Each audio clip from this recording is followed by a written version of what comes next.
இதான் எங்கள் ஒரு பெரிய பாலத்தில் போகிற தண்ணி பார்த்துடுங்க. சரியான தண்ணி நிலவரம் பாருங்க.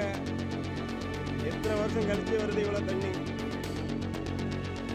இதான் எங்கள் ஒரு பெரிய பாலத்தில் வர்ற தண்ணியோட அளவை பாருங்க. தண்ணியோட அளவை பாருங்க. இங்கே பாருங்க எவ்வளோ ஃபோர்ஸில் மோதுது பாருங்க. இங்கே பாருங்க எவ்வளோ ஃபோர்ஸில் தண்ணி மோதுது பாருங்க. பாருங்க பாருங்க நல்லா பாருங்க. காண கிடைக்காத ஒரு அரிய புகைப்படம், காலத்தால் அழியாதது.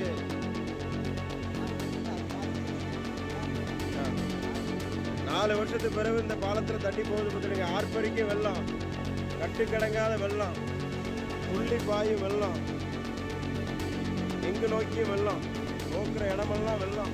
வெள்ளை காடாக இருக்குது பாருங்க. நல்ல காடு, வெள்ளை காடாக இருக்குது. இதுதான் அந்த ஆபத்தான நிலையில் இருக்கிற மின்கம்பம். ஏற்கனவே 3 மாதம் ஆச்சுது இந்த போஸ்ட் நட்டு. அந்த போஸ்ட் இப்போமோ எப்போமோங்கிற உள்ள கண்டிஷனில் இருக்குது. ஏற்கனவே பக்கத்தில் உள்ள போஸ்ட் வந்து எலும்பு கூட தான் இருக்குது. அதில் தான் மெயின் லைன்லாம் போயிட்டுருக்குது. தூத்துக்குடி மாவட்டம் சாத்தான்குளம் தாலுக்கா சவேரியா இருக்கிறோம். ஆமாம் பாருங்கள், நல்லா பார்த்தீங்கன்னா தெரியும்.